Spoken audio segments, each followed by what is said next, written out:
probably midday we got tested to midnight waiting. I received a text message saying that I was negative. And then with every minute, Mel and I got increasingly worried because she didn't receive the text. And then, yeah, sure enough, she received a phone call from DHHS saying that she was positive.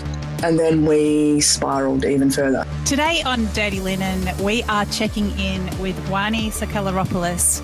She is one of the owners of Miss Frankie, a restaurant that was in the news, I guess for all the reasons you don't want to be in the news. It was the location of one of the outbreaks in Melbourne's recent COVID cluster. Wani has not been having the easiest time of it, and I'm super grateful to her for sharing her experience here on Dirty Linen. Wani, how are you doing? How am I doing? We are on the opposite end of our 14-day quarantine in this house, so I'm starting to see the light. And physically, I'm doing okay. I didn't really have major symptoms or even moderate, really. I had the first Pfizer jab a couple of weeks before the tier 1 exposure. So fortunately, I sort of only had really mild symptoms, and my process of COVID has just been sort of dealing with the oncoming onslaught of news daily, our staff and the venue. But yeah, no, I'm doing okay. I'm doing better now. Oh my goodness. So, I mean, I didn't mention in the introduction that you were one of the people that had COVID as part of the Miss Frankie's cluster. Take us back to just tell us the story. Start at the beginning and we'll end up here. Okay. So it's funny. I sort of made some notes and just jotted down a bit of a timeline just so I understood sort of how it all played out. And basically, we had a case attend the venue on the 13th of July. That case acquired the Delta variant of COVID at the MCG the weekend prior. He attended our venue. Unbeknownst to him, obviously, he was positive with the Delta strain. And then 2 days passed. So Wednesday night happened, Thursday night started, and then late Thursday night, Mel received a phone call from DHHS on our landline and just basically declaring that we'd been exposed to someone who's positive and that we're a tier 1 exposure site, and that at our quickest convenience, shut the restaurant down and isolate for 14 days and get tested, basically. So that was like there was a restaurant full of people? Yeah, it was Thursday night. We were trading. What did you do? What do you do? So I walked over to the pass where Mel usually is sort of delegating the ins and out flow of the food over from the kitchen into the restaurant. So I walked over, she wasn't there. And I said to one of my chefs, I said, "Where's Mel gone?" Because I needed to ask her something. And he basically said to me, "She's gone away, she's crying, I'm not sure what's happened, she's really upset." And I straight away went, I'm like, is something wrong with her parents? Is something wrong with my parents? Is everyone okay? But then I went back out onto the restaurant floor and just started doing whatever I needed to do for that seating. It was the second seating. Everyone was in the restaurant. And then Mel appears about 10 minutes later and pulls me into a storeroom and says that she's just received that phone call. So immediately we sort of melted down, emotions just overcome both of us. And then we had to go into sort of like get the job done mode and get everyone out safely and quarantine. And that was, needless to say, difficult information to ingest, and not a lot of information around how we needed to do what we needed to do either. It was just your tier 1, safely close up and get out, and isolate until you test. And even if you test negative, isolate for 14 days because it's a tier 1 exposure site. And then it just started from there basically for us. Oh my goodness. Yeah. I mean, I just can't imagine. Would it just be like, okay, where do we even start? Do we talk to the customers first? Do we talk to the staff first? Do we turn off the stoves? Like immediately you kind of, it's fight or flight almost. You kind of go, okay, what do we need to do to keep everybody safe? We understood that the case was in attendance on Tuesday night. We weren't aware at that stage that we had been infected or that the venue was at risk for that particular night. After the fact, obviously, we found out it was. But in that moment, on that phone call, it's like it was Tuesday night. Everybody just get out and get tested. So I had one-on-one chats with all of my staff, specifically the ones that were on Tuesday night, and basically just said, this is what's happened. You need to get home safely and you need to isolate and test. I didn't alert customers in the restaurant to that phone call. DHHS hadn't said yet that it was a Thursday night exposure site. So those people in that restaurant at that time, as far as we were concerned, just like we thought we were okay, they were okay, you know. Right, yeah. Well, goodness me. So what happened next? So then Mel and I, obviously we lived together. So we sort of Friday morning woke up and got tested, sat in a test line at Monash in Clayton for about 3.5 hours. Just sort of sat there on the phone. Phones were ringing. Channel 7 gave us a call. Some newspaper in Sydney called me. I actually spoke to Virginia on ABC radio that morning, Friday morning, really briefly about the fact that we're a Tier 1 exposure site. And it was kind of quite a positive conversation on my part because, you know, I felt like we were okay, we were safe, everyone was locked down, the government's done this snap lockdown, let's just get everyone tested. I'm sure it's not going to be this big, what it turned out to be. Yeah. Oh, yeah, of course, because Thursday night was our, last night out before lockdown. Yeah, that's right. Right. Exactly. Yeah. So, got sat in line, got tested, took a couple of different phone calls from different media outlets that wanted to chat. I didn't really want to chat to anybody in that moment. I was sort of still spiralling from all the information. Got tested and, You got tested and you came back positive from that first test? No. Mel and I both tested. We got home. They said because you're an Exposure 1 site, you would be contacted in 12 hours at the latest to let you know if you've been exposed.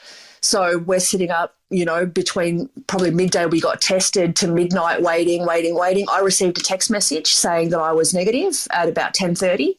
And then with every minute, Mel and I got increasingly worried because she didn't receive the text and we're sitting in the same car, got tested at the same time. So half an hour had passed and then it dawned on us that maybe she's going to get some bad news. And then, sure enough, couple of minutes later, she received a phone call from DHHS saying that she was positive.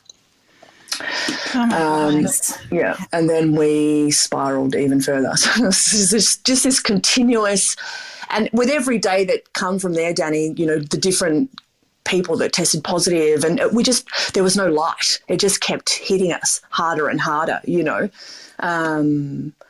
With Mel's positive came the conversation around does she need to go into hotel quarantine, because my niece is staying with us at the moment too. She was a bartender on shift Tuesday night in the restaurant. She also was tested and returned a negative.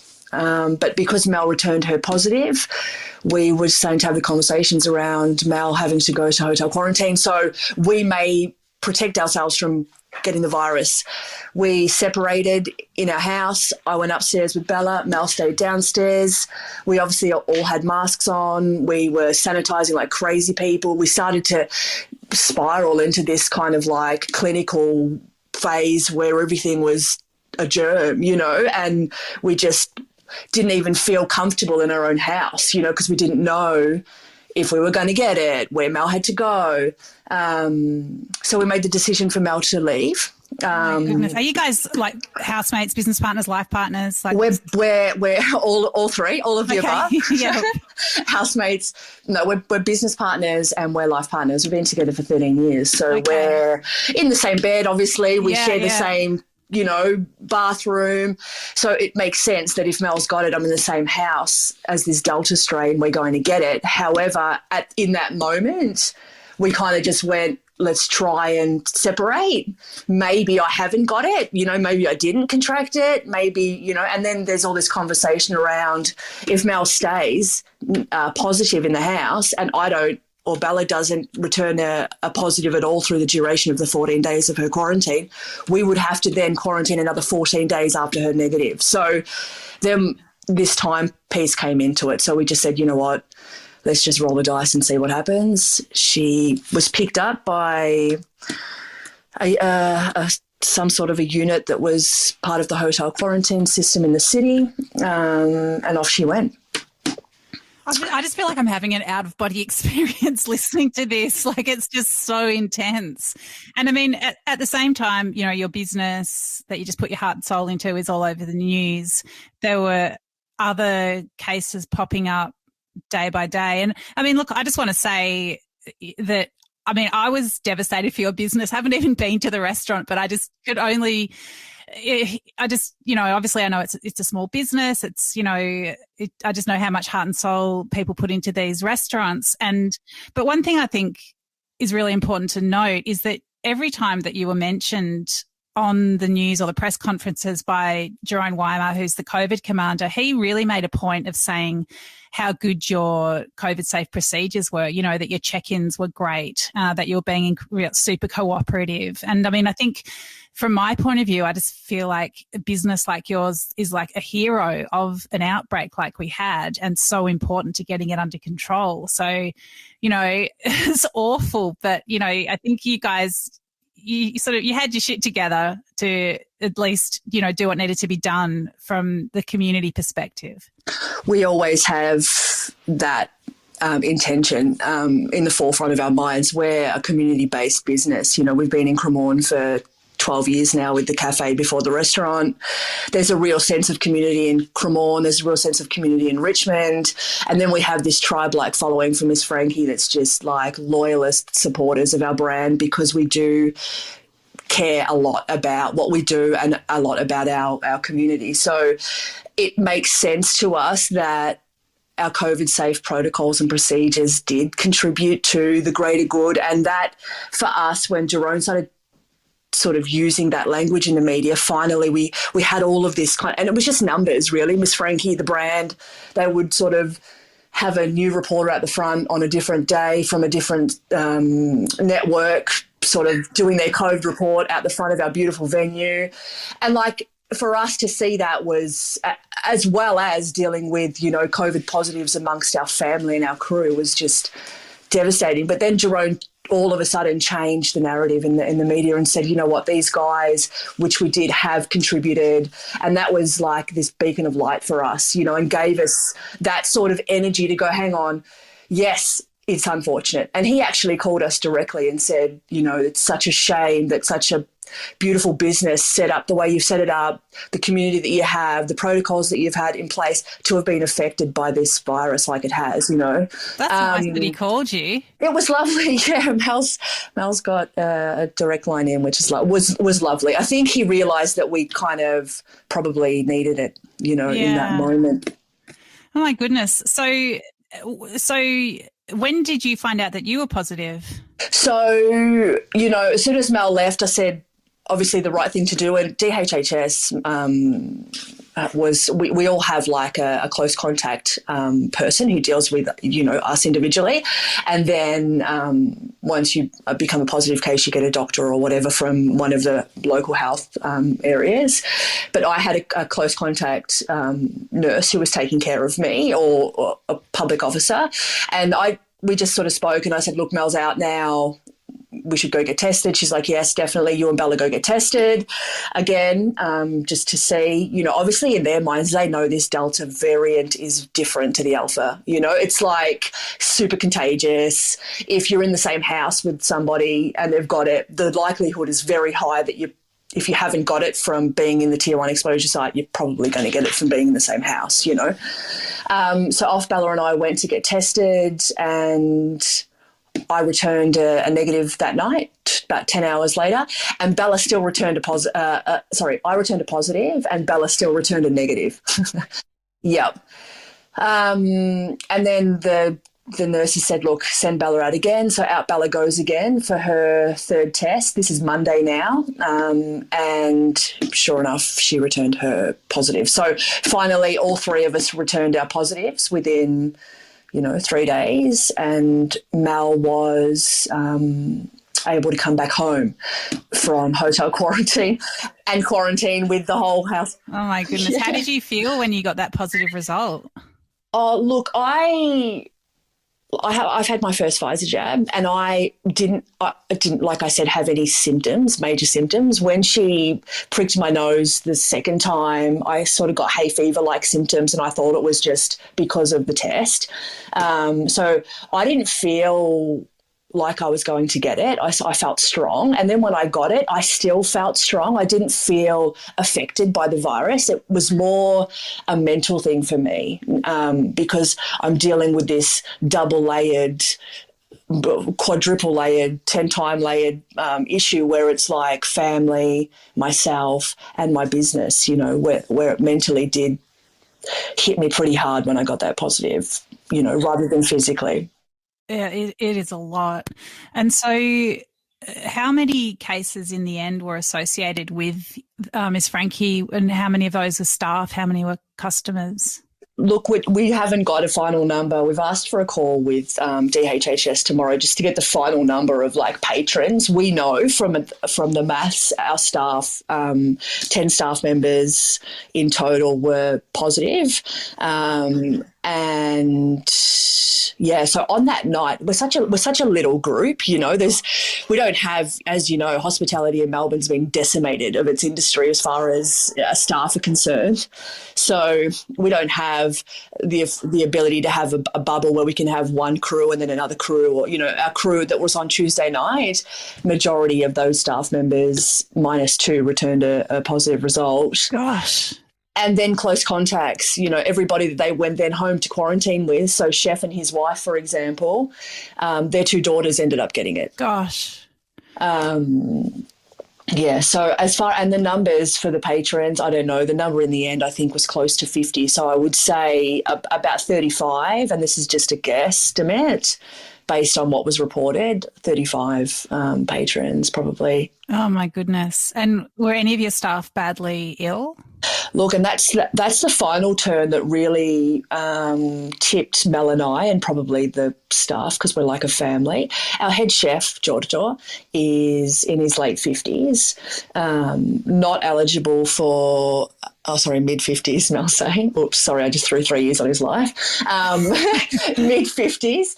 Not eligible for Pfizer, so wasn't vaccinated, was waiting to get Pfizer actually. He was due to get it a week after we had the bomb go off in the restaurant. But he got really sick, stayed home with it, obviously, and fought the fight in front of his daughters and his wife and didn't go to the hospital, and then eventually was admitted to Royal Melbourne Hospital, where the doctors ran tests on his lungs. He had spots on his lungs. He's on not on a ventilator, thank God, but he's on oxygen and got pretty sick. Yeah, so that was like the nail for us. But he is, I must say, reporting well today. His oxygen's better, still a couple below the level he needs to be out of hospital, but he is reporting positive signs. And, obviously our prayers daily and thoughts are with Chef and his wife and his children, who have another layer, to this shit show. This is just so much to deal with. It's just so intense. And so, oh my goodness, are you able to leave the house tomorrow? Is that when your time is up? Well, when you're declared positive, it doesn't work on days anymore. It works on testing. So I had my 13-day test today. The nurses came to the house, Bella as well, side by side. And if we return negatives or our viral count is low enough to be released, they will let us know. So we're still waiting to hear, yeah. So,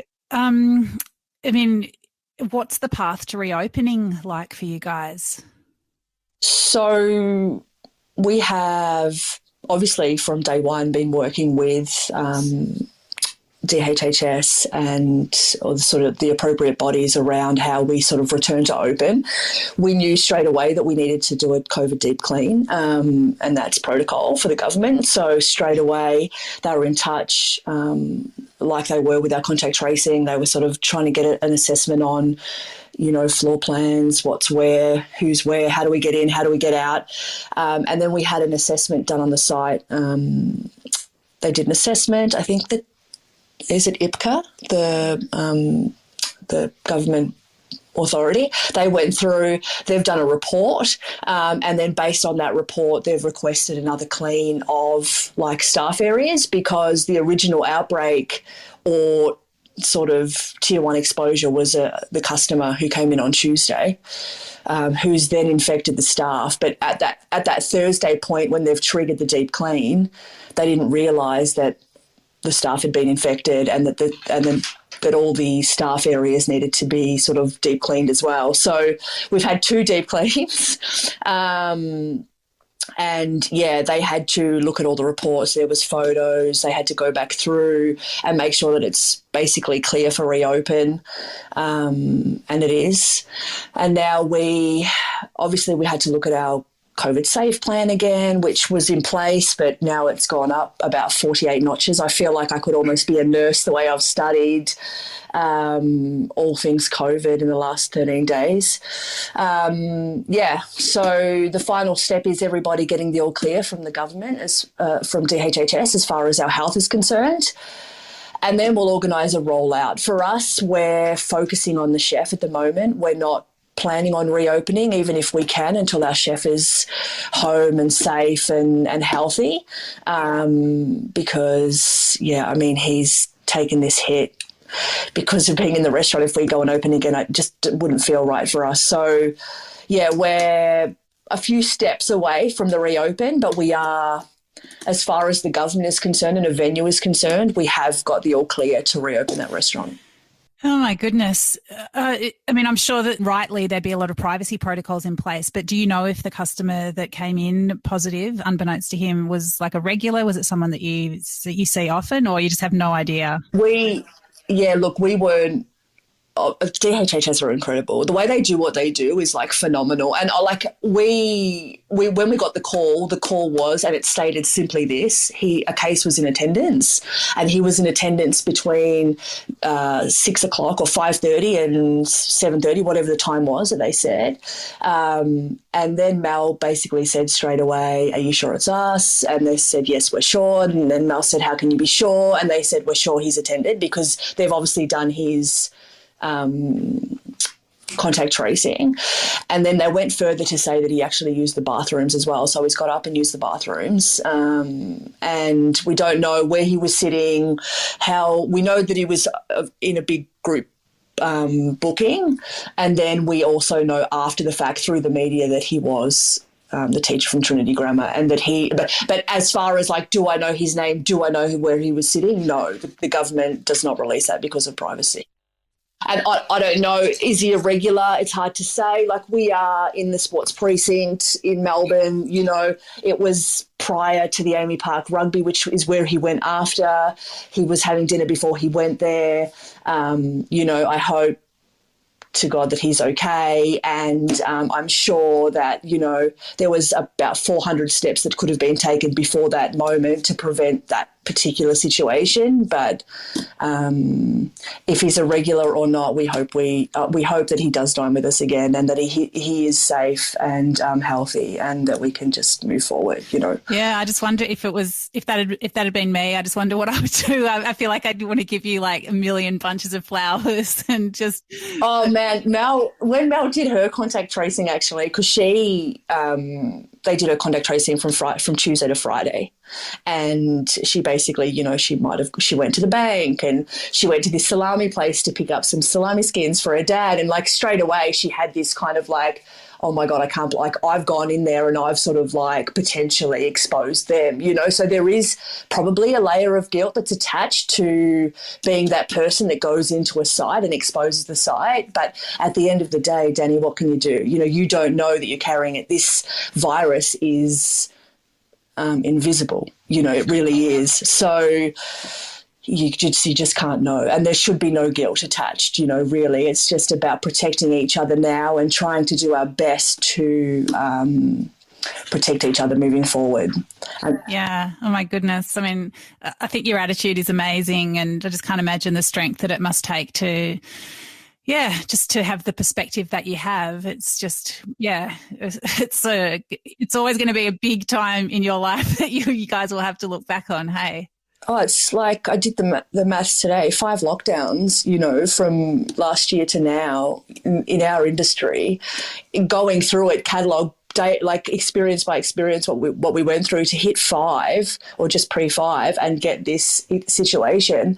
Yeah, it's been trying, it's tested me to my core, but there's like 2 sides to my brain. There's my business side and there's my human side, and both of them need to be rational and understand that this is a global pandemic. We are seriously sitting in a situation where people are dying from this virus, and it's up to me as an individual to protect myself and my family, which I intend to do. And also with the business now, how I can understand to better protect my staff and my wider community, Well, let's talk about that. I mean, what had you already put in place that you're really glad and grateful that you did? And in your now new life as a COVID expert from every single angle, what next? Like, what have you noticed, or what do you think you'll put in place that might be interesting for other business owners and restaurant folk to hear?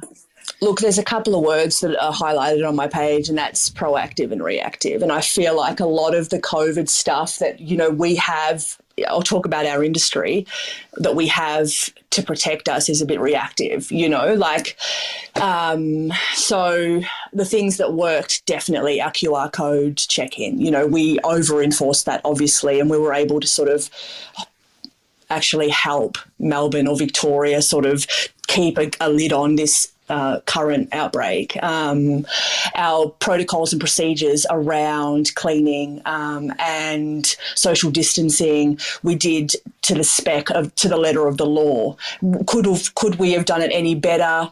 I don't think so. Will I do it better now? I think that I probably will go to an extreme level where, even though the government says to me, look, Wani, you can have full capacity in your restaurant with a COVID marshal, I probably will think twice about that.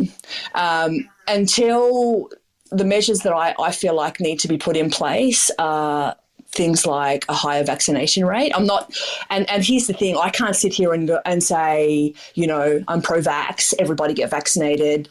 Like Mel says, we're pro-choice. It's up to the individual to go and get vaccinated if they want to get vaccinated. But here's the reality, because I'm living it. I was vaccinated, Mel was vaccinated, and Isabella in this very house wasn't vaccinated. Mel and I had very mild symptoms, and Isabella suffered for 4 days, couldn't get out of bed because of it. And she's only 20 years old. Chef, who also wasn't vaccinated, ended up in the Royal Melbourne Hospital. So what will I do differently as a restaurateur? I will encourage everybody I know to go and get vaccinated. And I probably will also ask the government if our industry can become priority on the priority list to get vaccinated, because as it stands right now, Dani, my niece, the 20-year-old that was infected by COVID, actually can't get the Pfizer jab. She's eligible to get the AstraZeneca jab, but on the same website it says it's not recommended, that they recommend the Pfizer jab. So I think I'm going to be doing a little bit more higher level stuff and talking to government and whoever will listen, DHHS, Jerome, whoever's going to take my phone call and hear what I've got to say. It will be about becoming priority in our industry for vaccination, because that way we don't get sick and we support and are able to sort of not spread it as readily. Well, yeah, your frontline workers. I mean, I was reading an article about the situation in Los Angeles at the moment, and, they've got a lot of Delta going through their community as well, because even though we hear about the US is doing really well in vaccination, still a lot of people aren't vaccinated. But you know what the deadliest job in the US's most recent outbreak was line cook. That was the profession that was most likely to get you killed. And these guys, Dani, like us, we have a COVID safe plan. We have check-ins. We have masks that we wear. We have sanitizer everywhere. We do everything the government tells us to do, and we will continue to do that and some. We will ramp that right up. But how's that going to protect? If the Delta strain comes in anywhere, that protection just simply isn't enough. Like, it's just not enough. And to have someone who is on a cooking line or at an event running, the floor or the pass or whatever, contract this virus, I would consider these people as frontline workers, because we do deal with like 1,000 people a week, we should be considered frontline. We should have priority. We should have the choice to be able to get vaccinated. If they want to keep our industry open and running for the economy, which I understand completely, that's my business hat, great, but also then allow us the choice to get vaccinated, to keep safe and to keep everybody around us safe. Yeah, absolutely. Wow. So Melbourne's reopened again, and masks are supposed to be on in kitchens and in restaurants when people aren't eating, when they're moving around to go to the toilet. Mask needs to come back on. Group size is 10. I've heard from a lot of hospo people that they're getting grief from customers who are trying to book in for larger groups, who, they have to keep being asked if they would put their mask on when they walk around the restaurant. I mean, what do you say to that? Just from your perspective of seeing that it's actually real. Oh, Dani, there's so before actually the Delta strain donned its energy on my venue and infected the whole situation, we already were advocates for doing the right thing for COVID. We from lockdown 1 have always worn masks. Our COVID protocols have always been, a notch above what they need to be. And in that instance, for example, with the QR codes, I would ask people to check in, and people would literally roll their eyes, and people would literally tell me they've checked in and not check in. And I would say to them, hey, look, I need to just see the green tick before I can see you, because we as a venue made a decision that we're not going to no check-in, no entry. We made that decision. And some people would lie and say, I've checked in, and you'd say, look, I need to see the tick. That open up their app, that, oh, actually, no, I didn't, and then check in. So what do I say to that? I say, unfortunately, people, unless they're affected by it, they're ignorant to it, and they just don't give a shit. And it's our job, unfortunately, to ensure the safety of our immediate space. So my colleagues and my community and my wider community that comes through my venue, it's up to me to make sure that when people come in, they check in. It's up to me to make sure that even though people will roll their eyes and probably look at me with complete dissatisfaction when I ask them to put their mask on to go to the toilet, when I ask them not to stand in the toilet in groups more than 2, I know that I'm going to get kickback from that because I've already experienced that. But what I say to them is simply, I don't care. These are the rules within my venue. And if you don't like it, well, then go dine somewhere else. And it's simply, that's what it has to be. Can you imagine getting to a point where you would require customers to be vaccinated to enter your venue? Look, I mean, that's a big conversation. I hope, I have a hope that we have in the very near future a high vaccination rate in this country, because the majority will help the bigger sort of situation. I don't think it will get to a point where, if you're not vaccinated, you can't come in. I think it will get to a point where the majority will just see sense, get vaccinated, and it won't get to that, you know. I mean, there are some jurisdictions, like in France, you're not allowed to dine indoors unless you've been vaccinated. In Ireland, you're not allowed to dine indoors unless you've been vaccinated. I mean, obviously it makes it easier for individual businesses if it's a blanket rule. I mean, look, I think rapid testing would be the first, what I'd suggest prior to everybody needs to be vaccinated. Everybody needs to get this vaccine and stick it in your arm and make sure, like I can't tell people how to do what they do with their bodies, but we can say, hey, listen, if you're an essential worker and you're crossing a border from a red zone into a moderate place that doesn't have COVID, we're going to rapid test you before you cross that border, and then hopefully curb it before it gets to that point where we need to sort of make sure that everybody's vaccinated. I think in those places like the ones you speak about in Europe, it's rife there. It is borderline out of control, and they have to get to a point where they need to vaccinate everybody in order to have some sort of control of it. I think hopefully we're still in a position here where it's not at that point, and I think that if majority can get vaccinated, I think that will be enough, but if it did get to a point where the industry sort of said, hey, listen, this is what we're thinking, I probably would potentially back it. I don't know. I don't. It's a big conversation. About making sure. It's somebody's personal choice if they want to get vaccinated. It is because that's how our society does it. But it's also, as you've really clearly said, it's all this work we do to be COVID safe individually is also work for the community. And my personal view is like I'm very pro-vax, and like my kids it's been through scenarios where it's no jab, no play. They have to be vaccinated to be funded for kindergarten places. I support that. I think it's not our road. There's places where it's much easier to get vaccinated than in Australia at the moment, and they're still having issues. It's not the silver bullet that it's sometimes put out to be. But as you've noticed and as has been demonstrated over and over again, it's like the people who are vaccinated don't get as sick for the most part, and they don't spread as much. So yeah, just get vaccinated, everyone.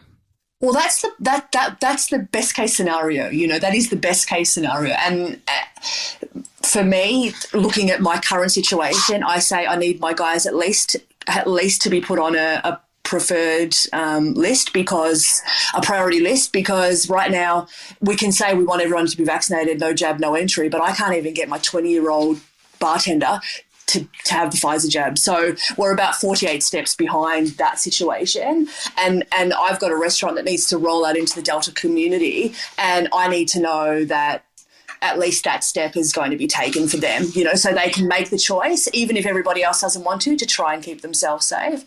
And then I would say, like, my next thing would be PCR testing, sort of like rapid before entry testing. It takes a little bit longer. There are some studies around that sort of people are saying pros and cons to it. However, I think it would be, the next step I probably would be interested in taking for my venue, at least definitely for big crowds. I think it would help to identify the risk before you put the risk into a situation where they're going to spread that 1 in 10 people. It's definitely another layer of protection. I suppose all these things, masks, QRs, like all those things, they just work together. And if each thing is, an extra 1%, then or whatever it is, then it's got to be good. Wani, is there anything else that you would like to say today, about your experience or advice for other people in hospo? Look, I think I'm grateful for the platform, so thank you for hearing me out.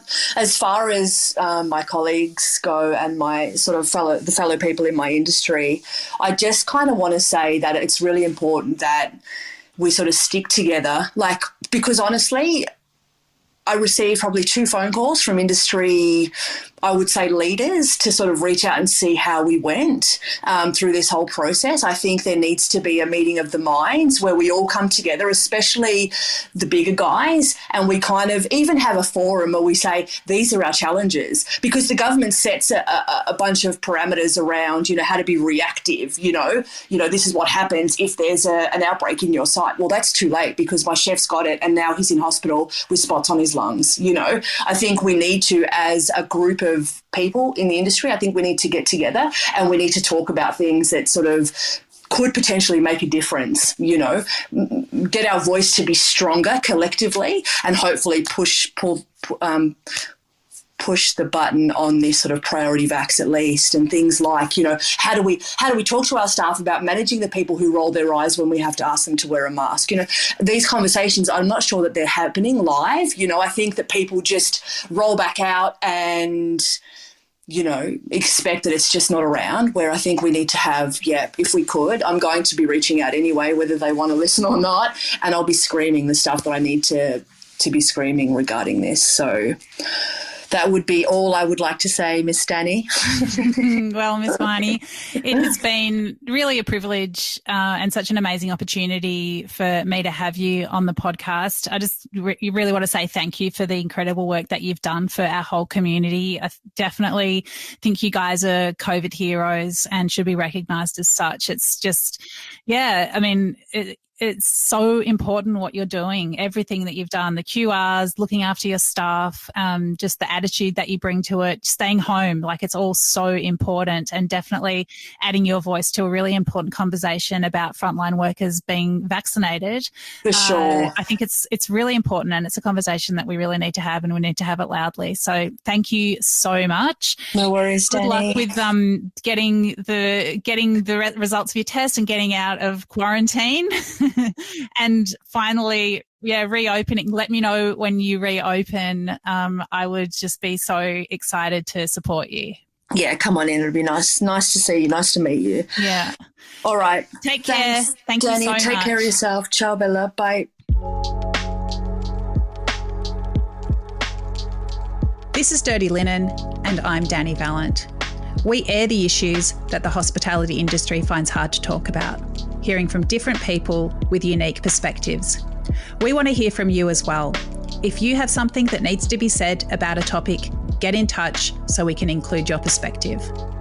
Contact us at dirtylinen@deepintheweeds.com.au or hit us up on Insta at Dirty Linen Podcast. We can't wait to hear from you. This